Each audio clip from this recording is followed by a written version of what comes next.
Welcome to Supernaut, where we explore the inner and outer dimensions of the self. Today, Jen, our therapist, is on for the fourth time. What song did you pick for us to listen to this time? I picked Room at the Top of the World by Tom Petty, and I'm just always a consummate Petty fan. So I chose one that is just a little more contemplative. He apparently wrote it at the end of his second divorce, and basically, he probably finally gets to a place where he's got a little peace after some pain. He just talks about having this sort of view that everything's going to be okay in the end. And I don't know, maybe that's sort of a little bit indicative of where I've landed here, but I've always loved that song. It's got a really sweet. He actually stopped recording it. He stopped playing it after a while because it just made him sad. Yeah, because I think when I saw him in concert, I don't No. remember him playing it. And so I think it was probably like 2014 or 15. I had concert tickets, but I got in a car accident Oh no. and couldn't go. It wasn't a bad one. But then a couple of years later, Katie Jo and I had tickets to go again, and I was sick, but I was like, I'm not missing it again because my luck, he'll die. Was that in 17? He died 3 months later, so I'm so glad I went. That is the one we missed out of 7. That makes me so sad. And also, I hate that kids will never experience this. Like when I moved home from California, it was the only CD we had going through Utah and all those states. Like no radio stations came in, so it was just over and over and over again. And like that was a beautiful part of road trips. Oh my That now gosh. kids like they have all their music. Yeah. Oh Just my there. gosh, just listening to a CD so you knew every single song on it. Yeah. I was just thinking this, I think that song was in I know that I know where I lived, and I know that I only had Lily, so it was like 24 years ago at least that it came out. 23, 2-ish years ago that it came out.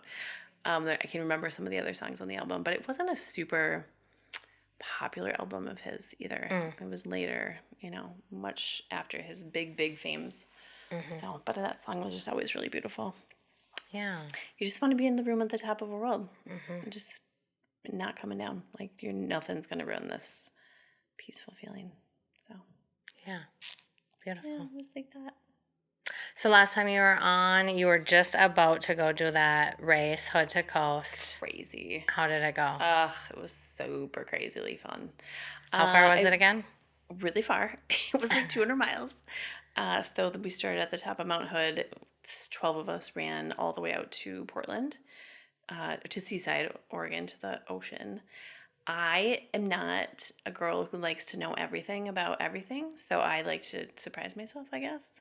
Not be prepared. I don't know. I mean that we'll talk about ADHD later, but mostly I'm not gonna pore over a map and try to figure out exactly what I'm running. I'm just like kind of like, yeah, let's go. You're Let's good get at like there. trusting other people. Like they got the Oh, plan figured out. Let yeah, me just go with the yeah. flow. Like I'll bring my stuff and I'll just run. Well, so I imagined our first runners running down Mount Hood, and then we'd just be running out to the sea.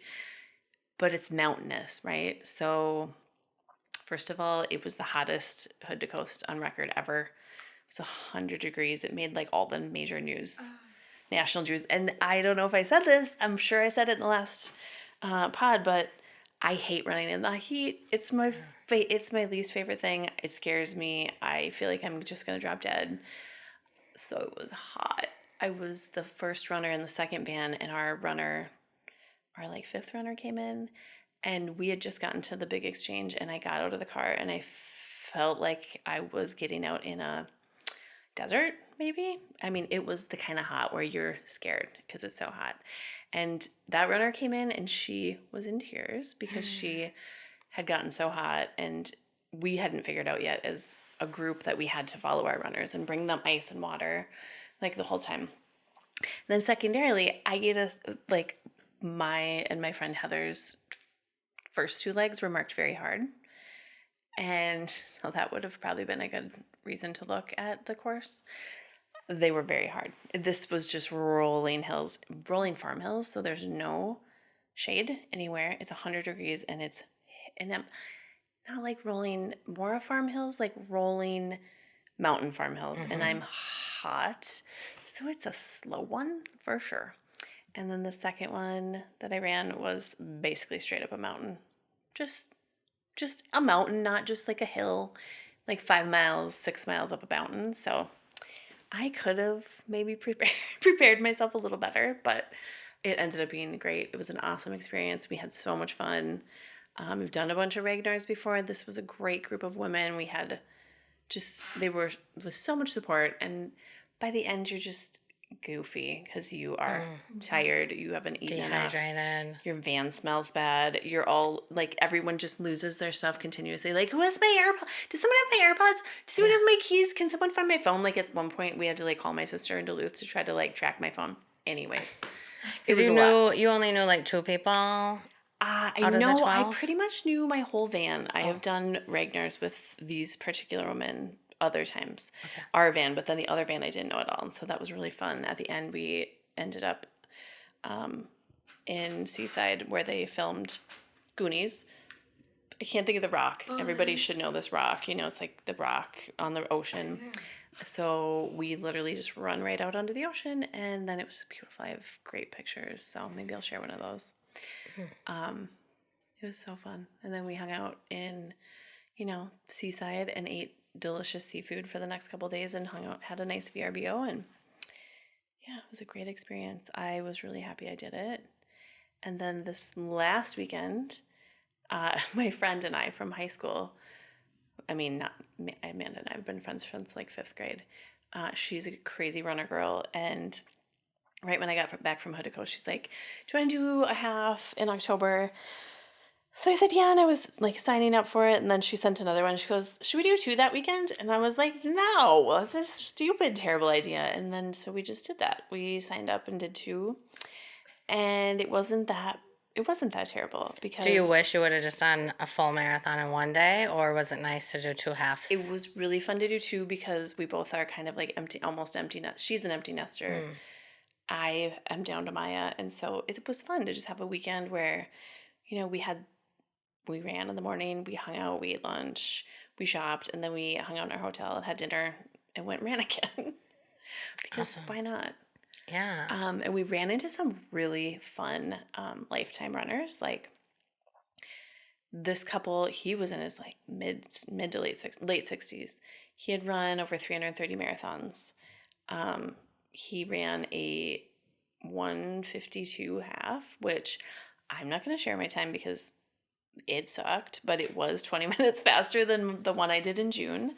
So I'm back to improving, but this guy just blew doors and was going to, he just has like a race every weekend that he runs pretty much. And then in our second half, we came up on this guy and he had a shirt on that said 50 marathons in 50 states.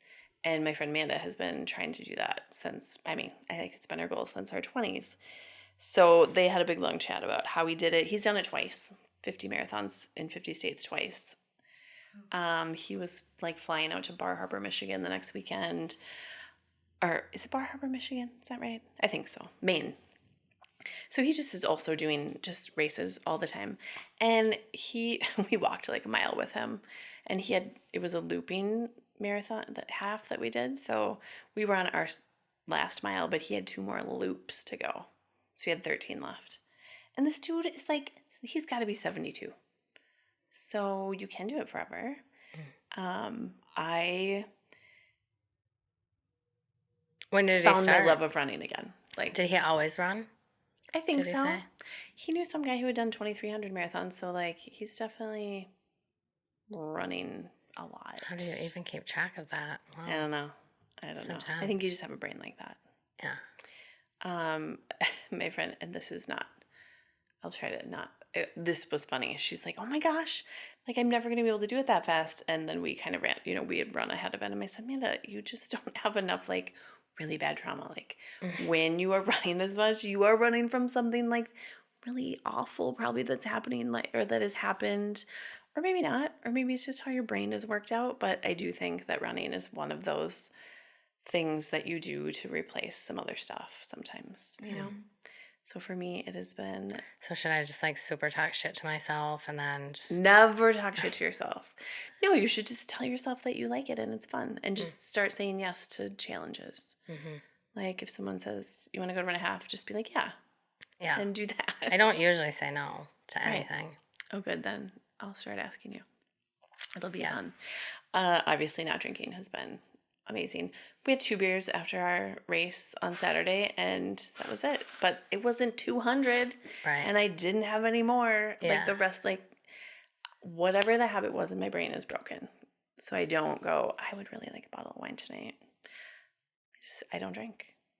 I might maybe have a beer after a race, or maybe I like I don't think you've talked about that on the podcast, have you? about drinking. Yeah. Oh, maybe I haven't. Yeah, I don't think Yeah, so. just like a huge reduction in how I drink. Which so now maybe on a special occasion. Hmm. But I've not had a hangover since like July, which has been really nice. Hmm. And it would just become an easy habit to just, always have drinks. Hmm. But I'm just as happy like having a Diet Coke. Hmm. So I think it started out as sort of a health, like measure. Um, and now Now you're just like, now it feels really normal. I never have hangovers. I don't ever want one again. Ever. Yeah. I And I feel never. like at my age, you can get one after 2 drinks. Yeah, for sure. And I grew up in a home with alcoholism. So my dad is an alcoholic. Like I like to say the best kind because, this is what kids of alcoholics do. They like tell you how bad it wasn't. And, my dad is on hospice. So I don't like to talk bad about my dad. And honestly, if you had to have a dad who drank too much, I was glad I had mine Mm. because he also just worked too much and would come home and just hammer beers until bed, but not, never a DWI, never missed a day of work, like functioning. Hmm. But it did create, it created stuff in our home that wasn't, I wish we hadn't dealt with. Hmm. Sadness for my mom and, like the typical children of alcoholics, like feeling like, if I'm just better at everything. So we tried to be really good at sports and school and he's a really loving, sweet human, but there was just that side that would choose to stand up at the Balsam store and drink instead of coming home. And So it felt like sometimes he was choosing Yeah. that over you, and that's maybe why you excelled in the sports. yeah, and in everything because he had high expectations for us. But I did also get to, I watched my mom be sad when he didn't come home. Mm. And my mom is the sweetest, kindest, most amazing human. And like watching her be sad it was awful. Hmm. Yeah. So she kind of had that sort of emotion, empty sort of marriage. Hmm. So how is your dad's health now? He's just rocking through hospice because he's a really also easygoing, kind, sort of, I would say moderate human. Like he doesn't get all cranked up about much. Uh, he's doing well. He's can't really do anything. So he's got CHF, which is chronic. His heart is broken. So as long as he sits in his chair, he could sit there all day. But as soon as he really tries to do anything, he gets very short of breath. And so this man has been, he hunts and fishes and works and, is an he's an outdoorsman. He would be out grouse hunting and he's never not spent 3 weeks at deer camp from start to finish. Mm. So we're getting into a season that's going to be really hard to watch him not be my dad like. So I don't know. Hmm. He's gracious and we spend a lot of time up there and we are lucky to have had this time, but he really can't do anything. Hmm. Kind of grounded my parents who have not been, they've been busy people Mm. all my life. My mom is a busy gal. And so for her to figure out how to sit down a little bit has been weird. It's been weird to watch. But so far, okay. I just say that with trepidation because I think it also is probably going to happen quickly when it does. Yeah. Like we are getting too used to it feels like, and you get the worry that all of a sudden something's going to happen. Hmm. And then you're going to be like, oh yeah, this is what we've been doing. So Yeah. so that's that for now. Well, last time you were on, we talked about not needing to be on all the time. Yeah. And right after we recorded, I got home and I realized I hadn't taken my laundry out. And I thought in my head, like, look how unproductive you are. And I was like, okay, at least I caught that thought. Nice. And then I was like, okay, nobody's going to die. No. And then, like, this doesn't need to spike my nervous system. No. Like, why am I letting so many little things? And then I came across this line right after that. It said, now that you don't have to be perfect, you can be good. Oh, And I was like, it feels good to be good. Good is enough. Like, good is good. Yeah. Who needs And perfect? nobody. Perfect is really the, what is that? What is it saying? Perfect is the enemy of good? Or is, right? Good is the Perfection enemy is of the great. good is the enemy of great. Perfection is the enemy of good. I don't know. But it's I like, just hate the grind and struggle culture. I yeah. do. I hate it dearly because I think I, and I can tell you the most common thing I see across the chair from me is just self hatred and self judgment and self doubt. And a lot of it is just how hard we are on ourselves. We would never speak to our people the way we speak to ourselves. Yeah, that deep-seated belief that I only matter when I'm productive or I don't deserve good things unless I earn them the hard way. Like, Yeah. why is that Why? so deep-seated in our brains? Well, so many reasons, right? Like I mean, I think society has just pushed that narrative. yeah, in our families and our upbringings and hustle culture in general. And you realize that as women, we only in the last like 30 years, when who was I talking about this? Was I talking about Shannon? Convenience products like microwaves and ready to make food was all about preparing women to go into the workforce and still have their families and still do all the things at home. So super lucky we've made it. Now we get to work and do all the things. Like, you know what I'm saying? So hustle culture is a thing. You can't just, and it's gross and it's not helpful to people's actual spirits. We were not put on this earth to grind. Right. It's dumb. And it's easy to fall into, especially in your 20s and 30s, I think, when you have energy and you have goals and you're trying to like climb ladders. But I do think it can be super detrimental to like actually liking yourself and finding ways to be happy outside of productivity. Right. Like, Katie Jo just said something about like our jobs are like so stressful and everybody in our family like is like just buck up and do it. And it's like, okay, if we were in a relationship that was this unhealthy and like, bringing us this much stress, Yeah. like our Would family you would be stay? like, get out. Right. And it's like, that's how much stress our bodies are under. Our nervous system is like, every time my phone dings, it's like, what is it? Right. And I'm just like, And my guess is if you internally change some of that, there would be no difference in your productivity. yeah. You will never stop doing what you need to do, but Well, you who is might it? stop beating yourself up on the way to that. It was like a president or somebody that said, I read a book every day, but on busy days I read two. Or like I meditate every day for an hour, but on busy days I meditate for 2 hours Nice. because the more that you slow down, the more productive you will be. Yeah, right. But nobody ever taught us that. I don't think America in general taught us that. This is not how we roll over on this side of the pond. Go to Europe. I mean, they get 2 months of vacation and they think we're insane for working the way that we do. And that's not to say, like, I grew up in a house where my dad worked, 7 days a week most of the time.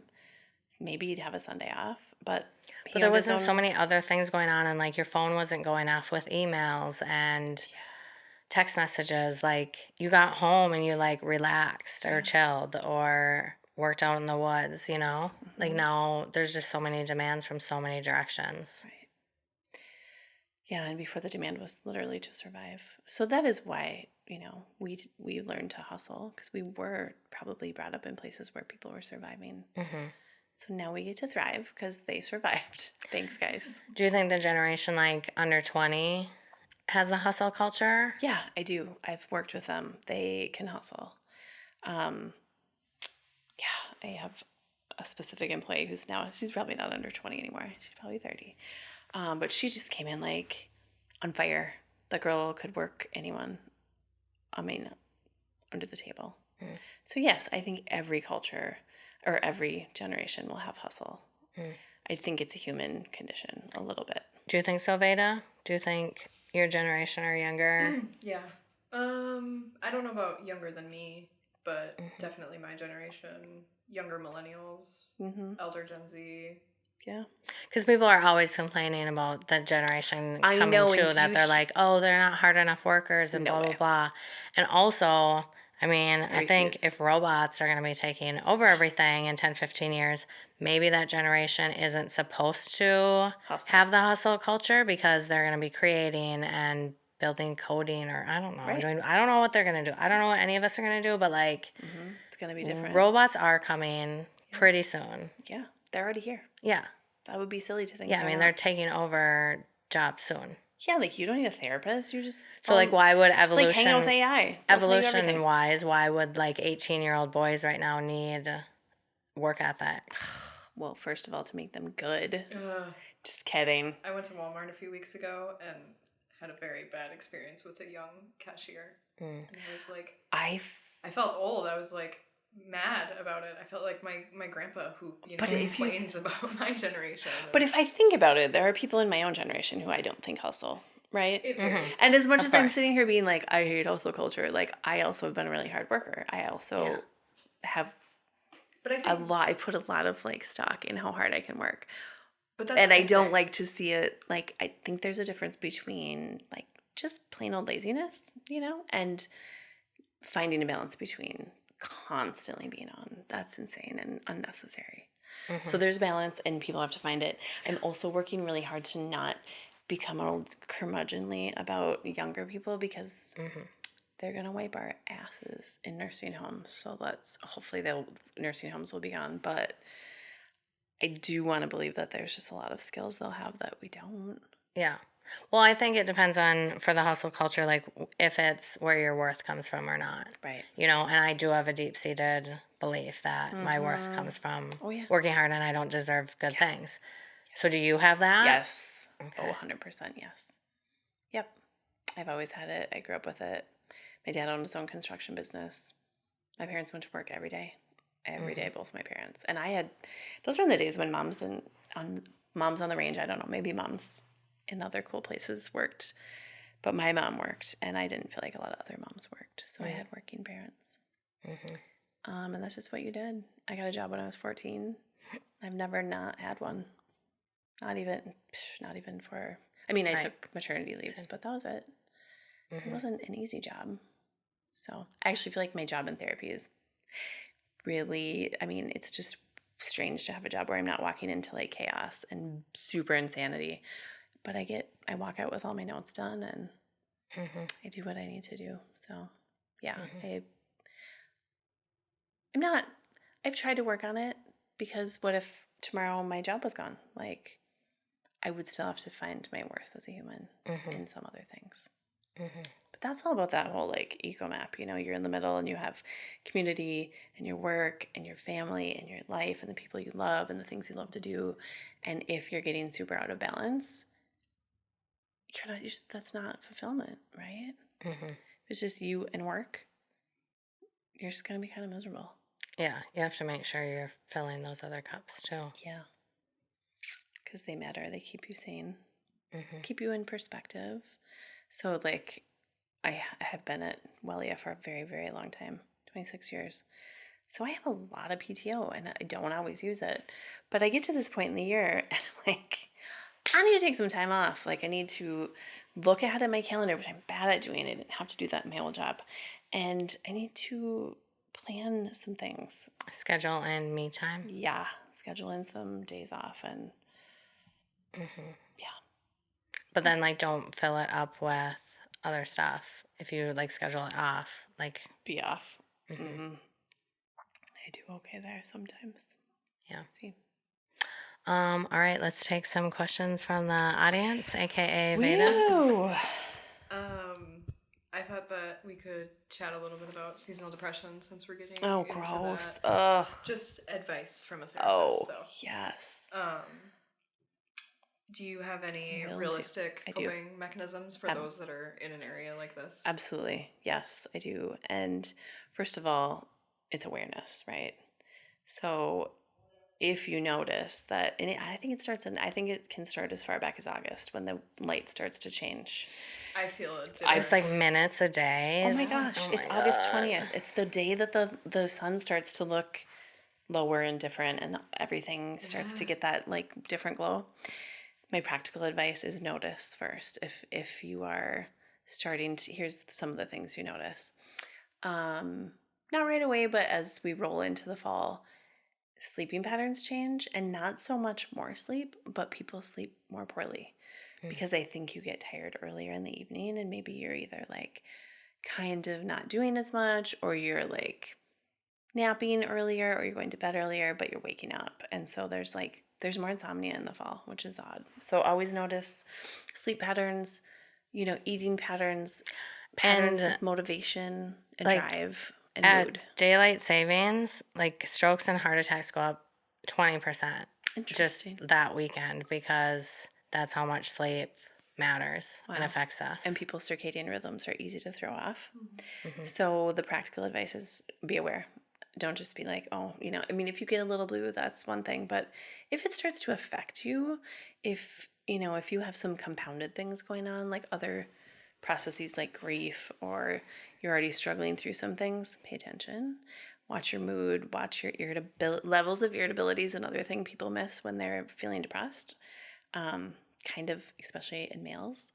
A lot of times they'll come in just kind of angry and irritable, but it's really like the start of those seasonal depression symptoms. So the practical advice is vitamin D, like higher doses of vitamin D. Do your research, ask your doctor. I like the use of lights, like so sun lamps, happy lights. I don't care how you do it. Use them, especially at first awakening in the morning, so that you get that sunlight like 30 minutes while you're waking up. And then some people speak with their physicians about like a low dose antidepressant for just October to March or April, depending on how affected you are.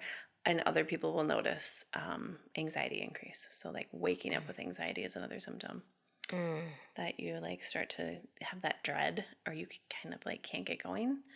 So I think that's what seasonal looks like.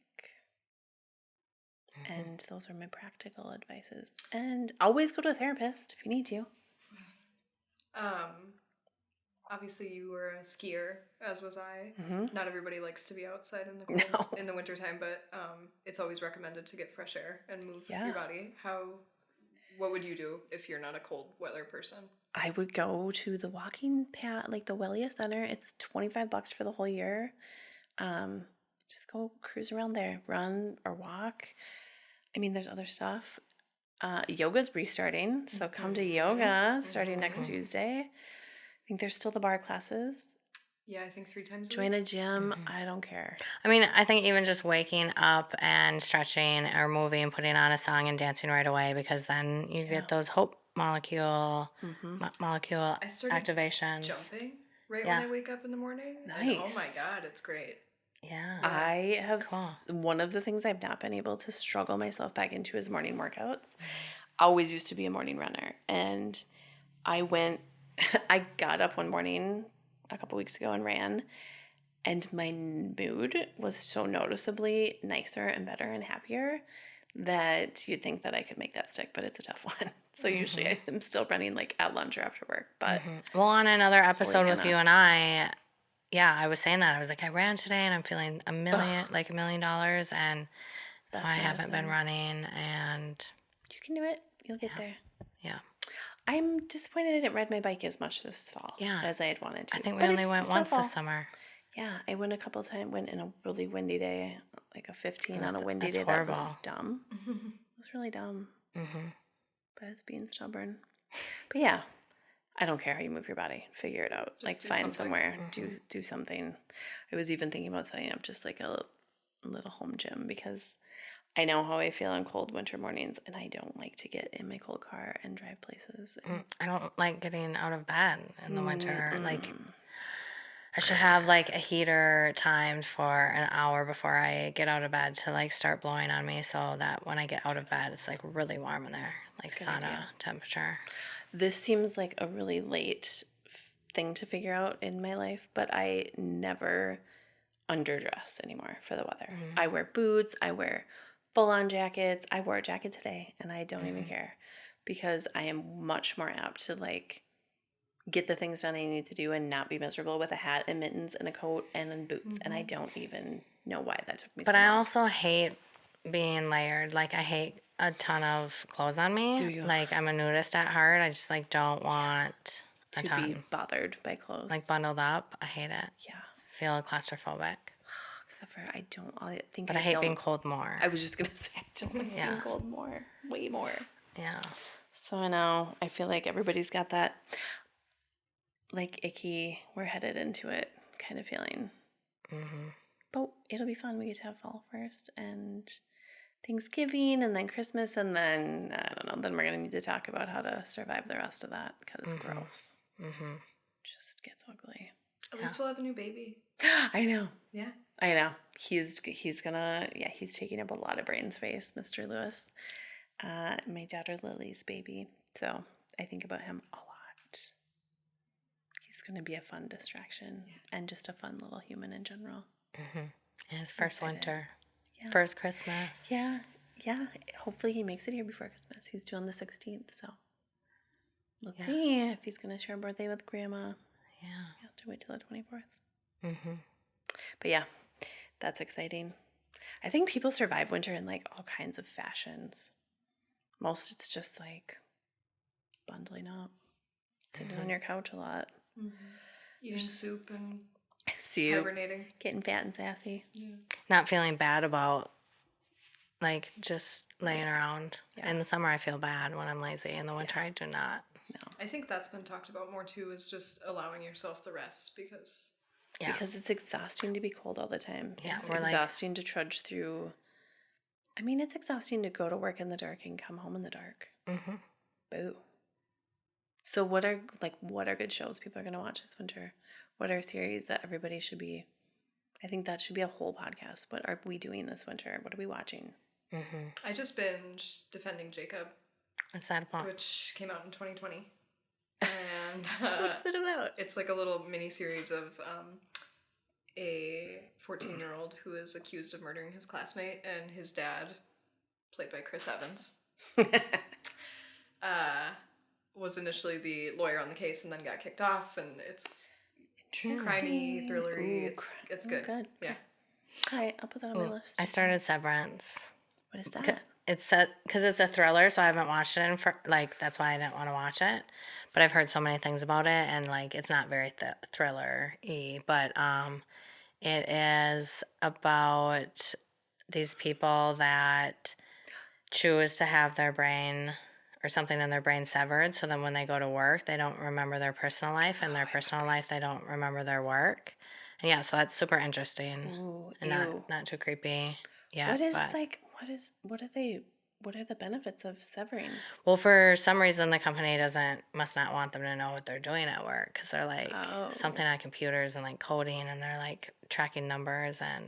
But I'm only a few episodes in. Interesting. But it's very I have not interesting. been motivated to watch TV at all, so maybe this winter I'll get it back. Yeah. That's part of my ADD. So we were going to talk about ADD.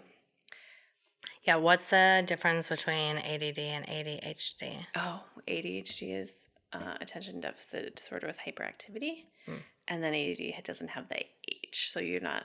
So that's and women, females can have mixed type. So like physically hyper? It looks physically hyper. It's the kid that you went to school with who couldn't sit down in his desk, and he got in trouble all the time, and he was always like, Cracking bounced around the jokes room and just being obnoxious. And if you were a kid who had the ADD without the H or it didn't present forward like a lot of girls, that kid annoyed you because he made it harder for you to focus because you were trying to listen. You were over-focusing to make sure you didn't miss anything. And that bozo was pissing you off because he was getting in trouble all the time, and then everything would get stopped, and then the more disruption in the classroom, the harder it was for girls who were highly masking their sort of like goony little brains. Those were the kids that frustrated me the most. So, but I wanted to play with them on the playground because I was so bored. They were the funniest. And yeah, they were always the the best. Clown. Oh my gosh, yes. And as I got older and was able to like manage myself and not be afraid of getting in trouble, they were always the kids I sat by. Yeah. Because we like to laugh and not take anything seriously, and also all the rules. So do more boys have the H? I don't know what the breakdown is. I guess I would assume, but there are lots of girls with the mixed type. But when there's no mixed type, it's harder to see, and especially in females, because women are more socially trained to follow norms.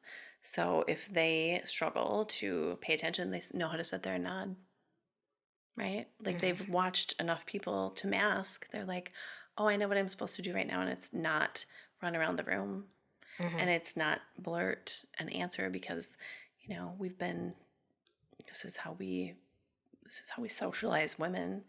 So they also get missed, and it looks like a million different things. It looks like not feeling like you have a rule book for life. Like other people, more neurotypical people, seem to understand like the rules for timing and when you sign up for things and how to plan ahead. And you're like, well, I was just going to show up. What? Like, why are we doing all these things? Distinctly for me, when I had kids, I was like, why do these women have so many things in their baby diaper bags? Like, I just needed a diaper and a wipe, because I am not a extra thing person, because extra things make everything complicated. And you know what? The truth is, I barely ever needed any of that shit, nor did they. But if I started adding extra things, I would just get more scattered. So simplicity for me has always been part of which I didn't realize that I had ADD, right? I did really well in school. I didn't get in trouble, but I like to run really far, and that super helped. I'm way more organized. My brain feels like a Plinko board when I go for a run.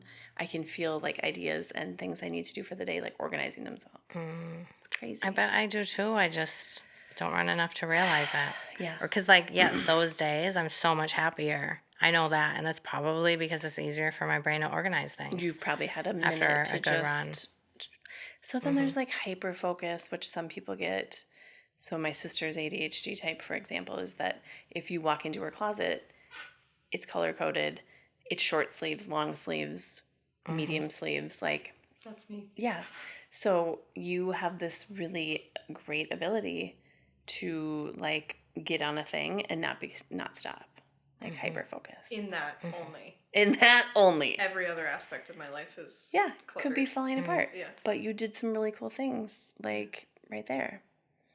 I remember when my sister got her diagnosis, I was flashing back to when she first had kids, and if she was doing something like loading the dishwasher, I would notice that she was not in the room. Like she was just only loading the dishwasher. Like the chatting would stop and she would just get like hype. So now I know that she's really good at hyperfocus, which is how she can organize a closet from like, her brain. Or she'll like organize us as a family. She'll send out a group text that is just like, she will just bam, bam, bam, bam, bam through like every meal, what we need to bring. And I don't have that kind. I can if I really worked at it, but it would take me so much effort to do what she does effortlessly. It's beautiful. Like, you're a good organizer, Veda. I know you are. I watched you organize children from the time when you were a little kid. You would organize all the games that you guys were going to play. So when Veda came over, all my kids had like, they knew the plan and they all followed the plan and they all had a really fun time together. Because Really? Veda was just, you don't know this about yourself. I can see you standing in the toy room, like making the rules for the game and being like, okay, then we're going to do this and then we're going to do that. And the girls would just be like, my girls were like great followers. They're like, let's do that. That's super fun. So yeah. Yeah, I always just thought I was bossy, but that's not bossy, bossy. organized. Yeah. As a child, I mean, my nickname was Bossy Boo Boo. And I think that was like, for a while, pretty detrimental to someone's self-esteem. For sure. Because it's, perceived in a negative way. Yeah. But then... Yeah, but it's just assertive. It is. Bossy. And it's sort of like I need to use my special way that I order things so that I can understand how we're playing or what we're doing or how this week is going to look. Because if you tried to follow my order, I would drive you crazy. Yeah. I know my own order. There's a whole thing about systems too in ADD that happen. Like the way that I would do something would make sense to probably no one else, but I'm really good at it. I know exactly where my stuff is. I'm usually never like scrambling or hustling or like as late as you would think I would be or like appear. It's all happening inside my brain. But if you watched it, you'd be like, what in the fuck is she doing? So Yeah, because my like stuff at home isn't organized in certain ways. Like, it's not like OCD-ish or anything like that either. But at work, like that is my superpower, is just everything organized. Like I have this map system with all these different colors mean different things. And that like my sounds favorite thing to crazy. do is like decide where this person is going on the map based off the colors and stuff. Wow, that's super hyper focused. And I can't get that out of my brain. Like I can't get that from my brain into a system, or like I couldn't tell you how to do that, but I know that I can do it. So if I have a big thing like happening at the end of a week, I will kind of like make myself feel the pressure of doing things just because I feel like I should be, but I usually have it figured out before I do the things. Does that make sense? So I don't, I remember being in, you like think about things. yeah, and I like remember being in college thinking, oh my gosh, like I'm definitely going to fail this paper because I look at all of these other, I was in social work school, so it was a lot of women, like hustling, like writing papers like 2 weeks before, like working in study groups. I'm like, I must just not know what we're doing. Like I must not understand the assignment. Bullshit. I would get an A. Yeah. Every time. I just didn't have to put in the same kind of effort. It was different. Yeah. And sometimes at work, when I first started working at Sherman, like Devin or Steve would be like, "How do you know that?" And I'm like, Don't know. "I don't know." Just came from a spot in your brain that you just Just like can figured it access. out. And like at every job I've ever had, I've just kind of been like to my bosses, like, "Well, why aren't you doing it this way?" And they're like, "Oh, that's okay. Let's try it." Like, Yeah. I think I'm just really good at like, because I'm really lazy, so I find the easiest way to do things, the Yeah. fastest and easiest way to do things, so that I can relax. We're like never going to say that again. Because that's not because you're lazy. It's because you're efficient. Yeah. I think Yes, we've I'm talked about efficient. this. Right? Yeah. So I remember when I went to college and all of a sudden I was getting a syllabus. It felt like they were letting me cheat. I was like, there's a what? There's a whole paper about when things are due and what they're supposed to be. And I can also miss 6 days. I'd miss the max days every time because I didn't need to be there because I already had the plan. And all the rest of it was static that would confuse me, if that makes sense. But see, I couldn't do school because I can't follow rules.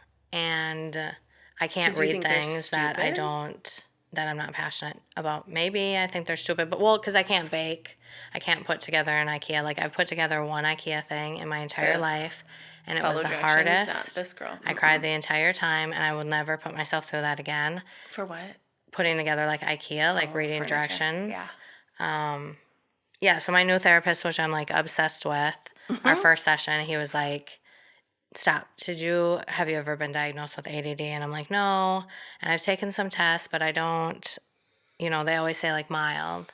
But he brought me back to like, yeah, kindergarten, first, second grade, where, yeah, all the kids would get up to go do something, and I like didn't know what was going on, and I couldn't focus and I couldn't pay attention. And that's my biggest thing now too.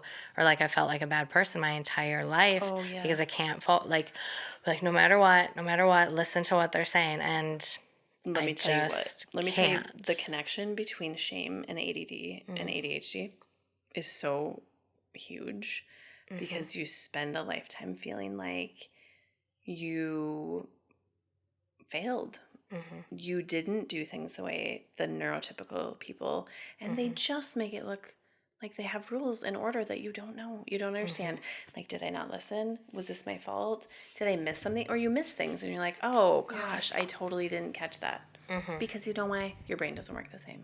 So you end up like internalizing all of this, like an imposter syndrome and all the shame and all the like, I didn't do this right. I don't know how to do this. I remember distinctly thinking truly that this amazing mom who I love dearly in this community, who was very like neurotypical, very highly organized, I just thought, where is she getting this book that I do not understand? And I just didn't know you had to sign up for swim lessons in January, guys. What the heck? Like I just it was hard knocks. And it made me feel, it just made me feel shitty. Mm-hmm. And now I'm just really happy I was who I was, because I think if you ask my kids, they'd be like, we had a really fun house. Like, we read a lot of books, and I'm sure that I was have a really fun house. Did I have a fun house? Yeah. I feel like I was overstimulated sometimes and like whatever, but it was wild in there. Yeah, so you just can't compare. No. Yeah.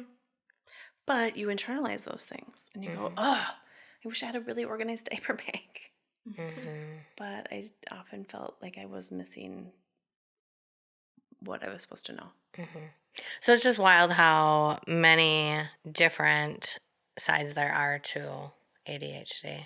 And like so many things can mean that you have it, like the opposite of each other. And I know that there's like buzzwords right now, right? So we're like all about talking about neurodivergence and ADHD and ADHD and autism, but it's really fair that we're sort of,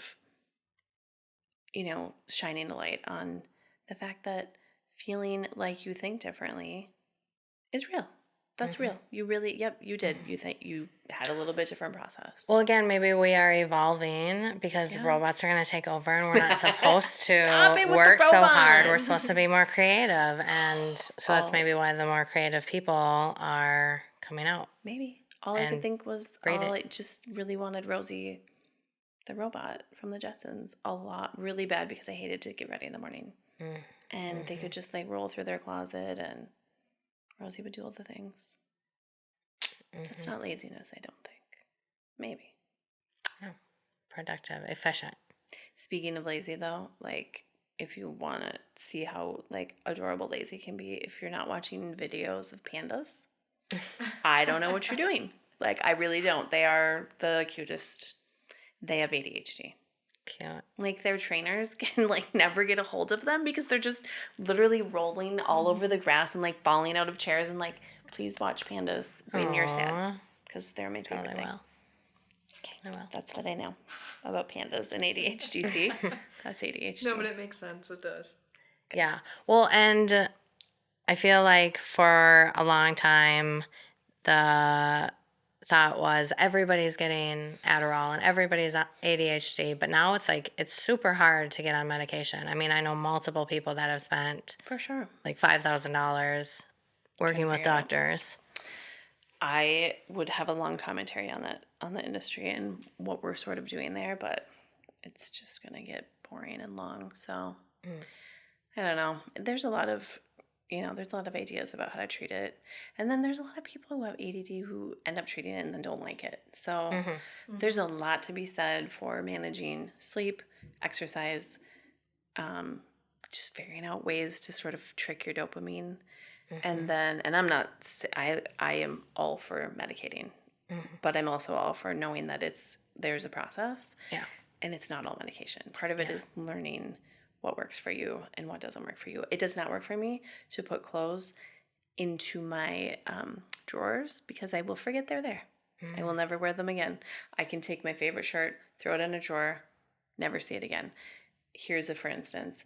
If I borrow you a sweater, it's yours forever. I will never know you have it. If I borrow a sweater from her mom, from Shannon, she will know I have it.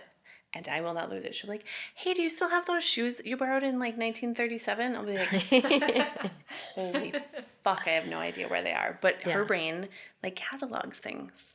Isn't it so exciting to go through your drawers then? Because you're like, oh my God, new shirt. It's the best. Like, I forgot about that. Yeah.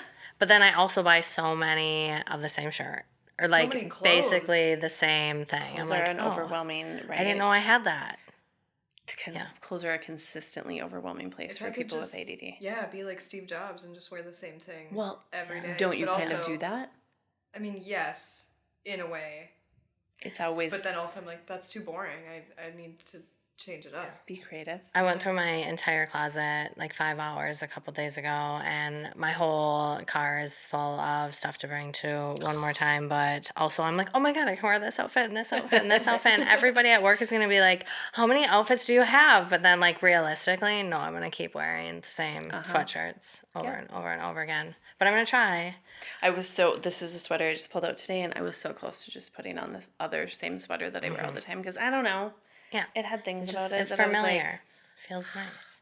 Yeah. What if I don't like it? What if it annoys me? Any other questions from the audience? I wanted to maybe chat a little bit about imposter syndrome. If you have any thoughts I have on ideas that. about imposter syndrome. Do you feel like you have imposter syndrome yet? Every time I look at the definition of it, my brain can't wrap my head around it. About what it feels like? Yeah. Or what it is like to have it? Yeah, like... So... I feel like I have imposter syndrome about having imposter syndrome, if that makes sense. Well, it could, because you might just not have it. Because you have like I've always thought you have a strong character. You have a strong, like, you had, maybe this has changed, but you've always been a very confident girl. Imposter syndrome may not be your thing. Imposter syndrome comes like very hand in hand with some neurotypical, like neurodivergent sort of stuff, because you're like, I'm doing such a good job of looking like I have this mask on and like doing all these things, but deep down you're not really sure that you're ever doing it right, or that people are going to find out that you're actually like, going to go open your car door and like all of the garbage is going to fall out, whatever. That's imposter syndrome is sort of like that. It's like, can you get over it? Absolutely. Yeah. I had it probably in my early 30s, and I don't have it at all anymore. Yeah. I think it ebbs, personally, I think it ebbs and flows. Yeah, I mean, if you're doing. Sure, if you're doing brand new things, or you're just getting proficient at something, you're going to feel like there's a good chance people are going to notice that I'm actually not as good as I'm trying to appear, or whatever. But I think sometimes mastery helps with that. And it's also just a feeling. So it does come and go. Sure. And then deep-seated like self-worth issues and shame make that's where I feel it, or I'm like, is it, or am I just finding, or is it just because I find my worth at work, because it's just like, do they think I'm working hard enough? Do they, are they going to find out that I took a lunch? Because that's, who takes a lunch? Right. Oh yeah, I did that for years. Yeah. Yeah, I'm in that right now. Yeah, ew. Yep. And it's almost like FOMO, like, because if I'm like, okay, I've been here a couple hours, I'm going to go home and do a run and then come back. But it's like, I'm going to miss things. Yeah. Like, I have to be here. Because this is a very, like, moving, breathing, living sort of space where everything changes, like, minute by minute. If I go home for an hour, like, so many things could happen. And I might get back to just, like, so many things, like, so many people on fire, where, like, I can't breathe until these fires are put out. So does that lend itself? I mean, do you think you have imposter syndrome? I don't know if it's that or just, like, shame. It's probably a little bit of both. Yeah. It could just be the shame causing you to feel like a big fat failure. It's the worst. None of it's true. I mean, yeah, you should know the difference between you're actually shitty at something and when you're just feeling like you're maybe not as good as you think, because there's a difference. I remember having a conversation once with your mom, and I don't know if this is shortly after she started being a therapist, and I know that your mom is a good therapist. I mean, she's been therapizing me for 25 years. Yeah. So the fact that she would ever consider that she wasn't doing a good job, I was just mind blown. To this day, she's like, I think I'm awful. And back when I was still working at the treatment center, no, I'm like, not a chance. Every single patient comes up to me and gushes about you. I've never had one person complain. Yeah. Even people that start to complain, then mid-sentence go, yeah, but I just love your mom. Yeah. Like, she is probably the biggest imposter syndrome person that I know. Right. And I think, so this leads to a bigger sort of like maybe a different podcast, because I love this topic, but we're not comfortable with the dark parts of ourselves very much.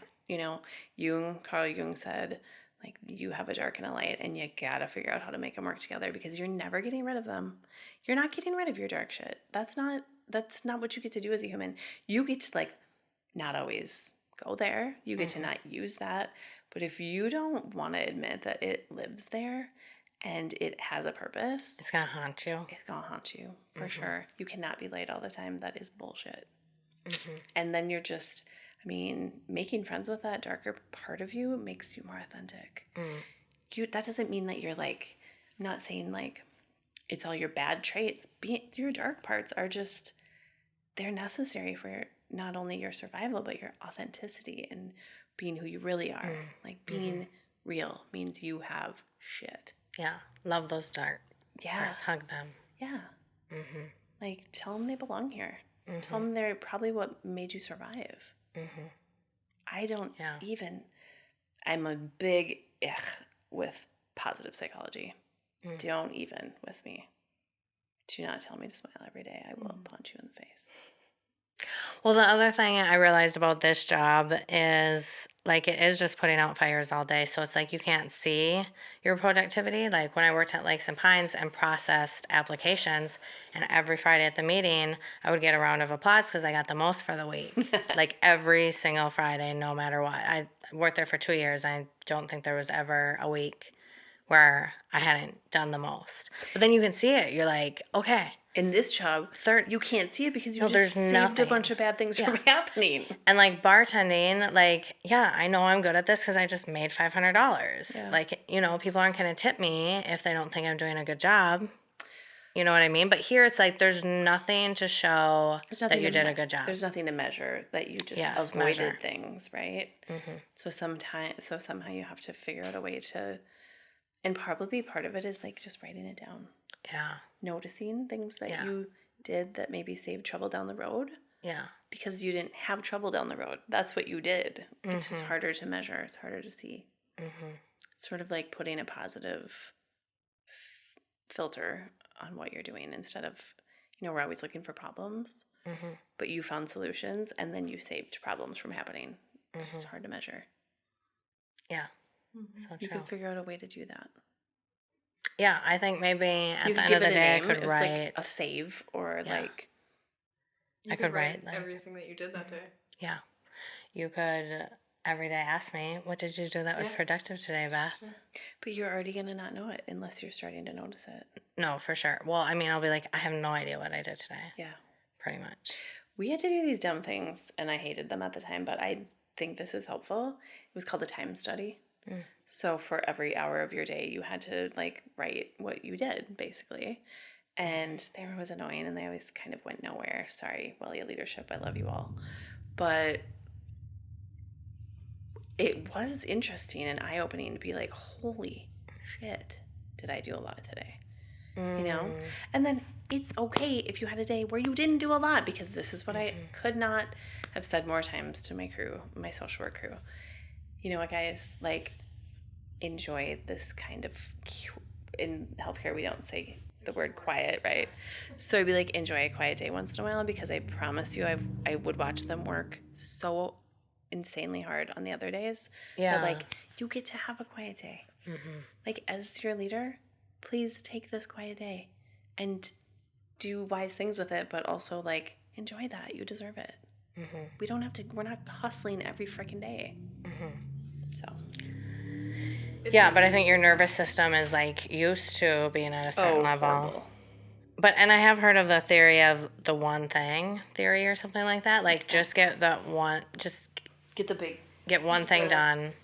Like, pick your one thing and then just get it done. Do you have to day. Like eat the what are you eating? It's something big and eat the frog. Eat the frog. Yeah. So do your thing. Do your one thing like right away that is really But this is like if that's the only thing you get done today, like at least you got that done. Yeah. When you have that type of job, that it's hard to measure. Right. So what would be your frog? Did you eat a frog today?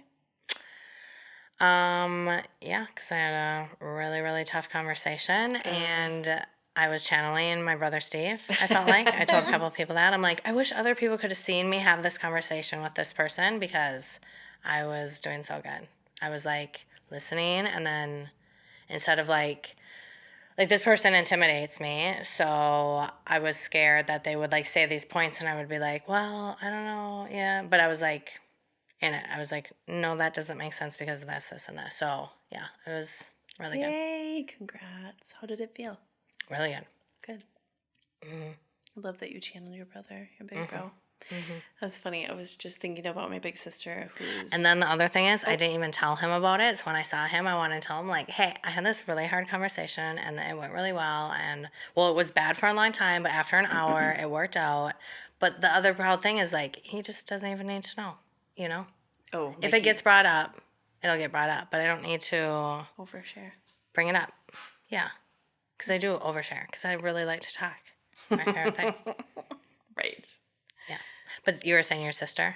Oh, my oldest sister is just really, she's been a successful, so she started out with a social work degree when she was young, and then she like jumped ship like pretty much by the time she was 24 and went into IT, and she's been a CEO and a leader, and like, you know, she's done really well in her career.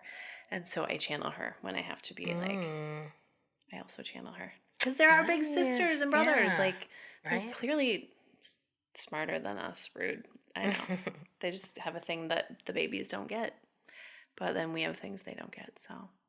Yeah, you do. Right? Totally. Yeah. Cool.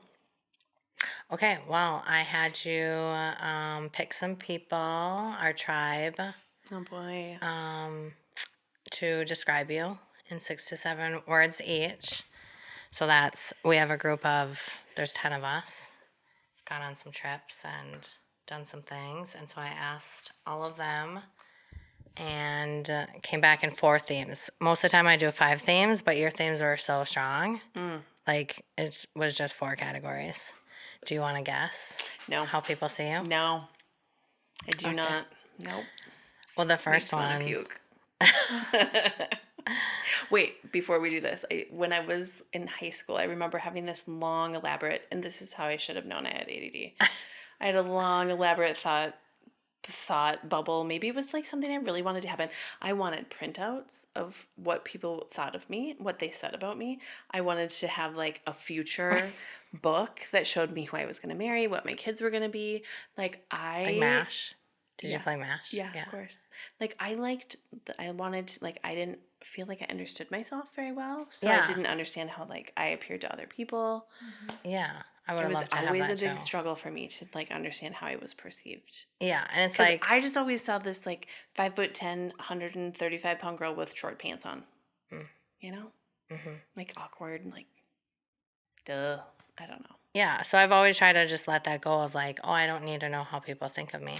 But I like this process because I think it is really nice to build our confidence and see how people see us. Yeah, and it's different now that I'm old. Like I can take the worst. I would expect the worst. In 4th grade, I asked my parents, or maybe it was 5th grade, to call the school and tell them, well, put cameras in first. You have to put cameras in my classroom, and then call the school and tell them that I died so I could see how everybody reacted. Oh, that's so funny. That's so cute. Yeah. Okay, so your first word is empathetic. 3 people said empathetic, and 3 people said compassionate. Also caring, tenderhearted, understanding, big-hearted, generous, kind, personal therapist, and mama bear. Oh. Your second word is determined. A couple people said determined. Also diligent, ambitious, preserving, energetic, headstrong, adventurous, gutsy, wild, extreme, athletic, and bold. Oh. And then insightful, wise, perceptive, inquisitive, intellectual, and thoughtful. Sweet.